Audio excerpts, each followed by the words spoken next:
Hello everyone, this is Rose. Today's topic from the Book of Life is, should I stay or should I go? What do you do when the representative you fall in love with changes soon after he marries you? Let's take a look at this short story from the Book of Life. As Sabrina was approaching 30 years of age in a couple of weeks, she begins to reflect on her life. She thought out loud to herself in the privacy of her home. Yes, Sabrina was talking to herself. She needed to hear herself think. It made her thoughts resonated with an urgency that brought actions. Sabrina began to speak her thoughts. I have spent all of my life hoping, praying, and looking for a husband. I have catered to the men I dated, hoping they would see me as someone they wanted to marry. I have provided shelter, food, clothing, sex, and financial stability, only to be left alone when I pressure them for a more committed relationship. I do not understand. What have I been doing wrong? I am pretty, I am sexy, I can cook, and I have a job. And most of all, I don't ask them for anything. I do not trip when they come home late. I love sports, so what am I doing wrong? Why do they leave when I bring up marriage after a year of being in a relationship with me? Sabrina decided she did not want to spend another birthday alone with her thoughts. She invited a few of her closest girlfriends over to celebrate with her. She had a number of games set up to play, a menu of all her favorite finger foods, and a variety of drinks. Sabrina's favorite cocktail is Tom Collins.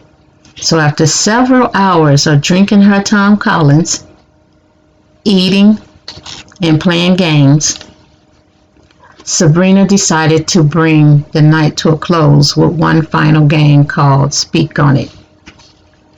The ladies were asked to take turns speaking on anything that was weighing heavy on their hearts. After the person spoke on it, the other ladies were instructed to provide an uplifting, encouraging remark. Sabrina spoke on dating men that did not want to marry her. The women encouraged Sabrina to live a life of celibacy for 6 months in order to clear her emotions so that she can clearly evaluate why the men did not want to marry her. She commemorated her new commitment to celibacy by removing her hair weave and deciding to go natural. Sabrina felt different, she thought different, and she wanted to look different. She asked her hairstylist for a short haircut. She wanted something that becalmed the shape of her face and as well as enhances her natural curls.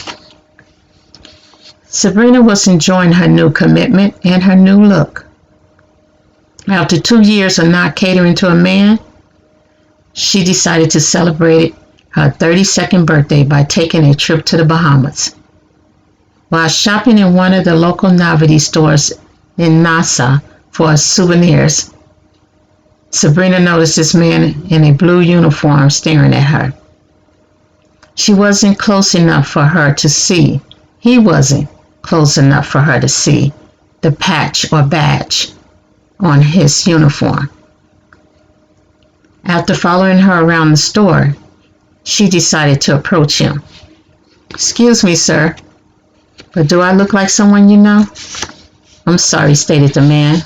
Your natural beauty has me mesmerized. I didn't realize I was staring. By the way, my name is Jack. As you can see from the uniform, I am a U.S. Coast Guard. I am here for a week to assist the Bahamian authorities.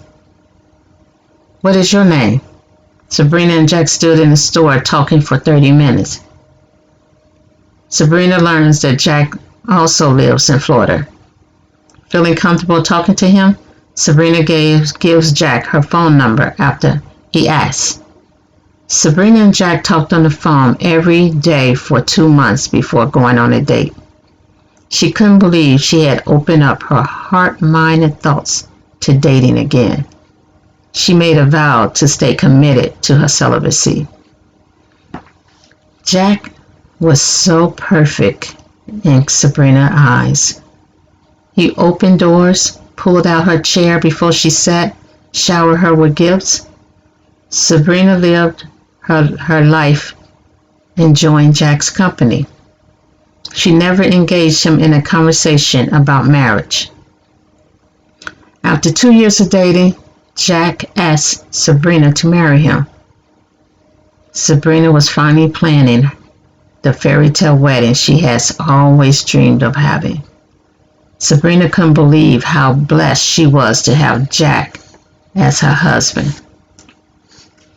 However, 5 months after the honeymoon, Sabrina started noticing that Jack was slowly starting to change. He stopped opening doors for her. He insists that it was her job to cook and clean the house. She didn't mind doing these things, but had noticed that Jack was intentionally messing up the home so that she would have to clean up behind him. He started demanding that everything is divided 50%, food as well as bills. If a 4-pack of muffins were purchased, she was only allowed to eat 2. It didn't matter if he had no plans of eating his 2, which often was uneaten and thrown in the trash a week after the purchase. At times, Jack was deceitful about the cost of items, causing Sabrina to pay 60 or 70% of the cost. Jack's behavior towards Sabrina has changed drastically. He begins to talk to her like she was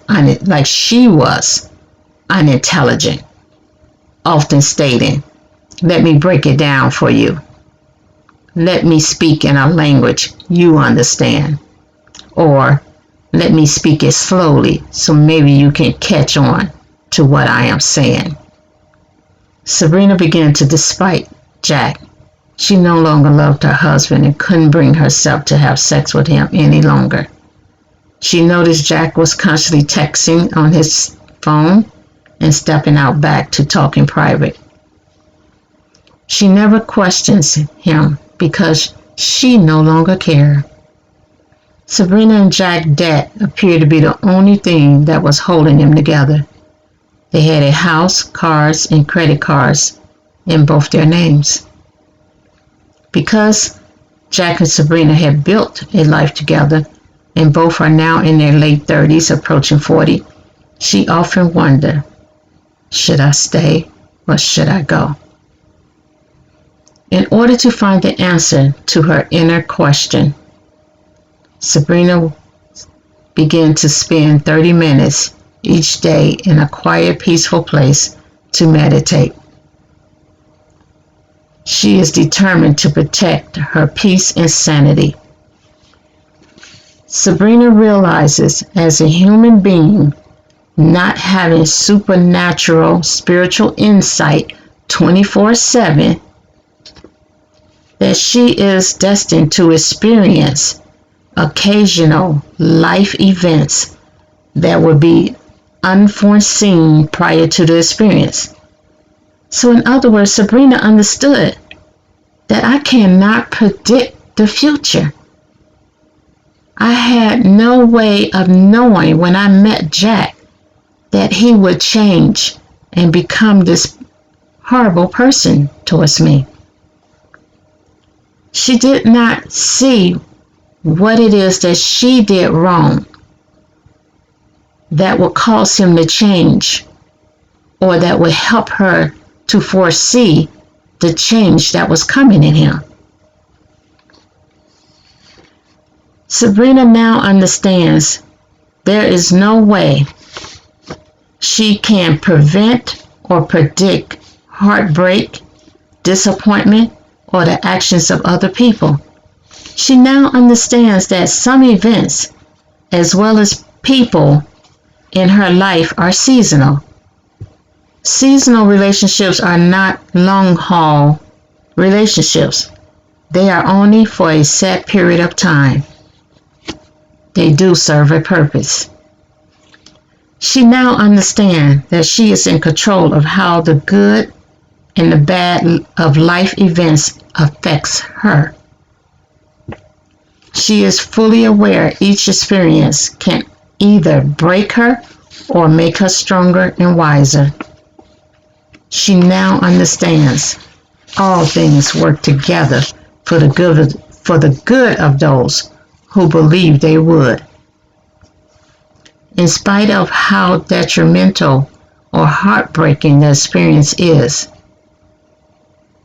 Sabrina knew that through her faith and her belief, it would all work together for her good. Meditating has brought Sabrina to a place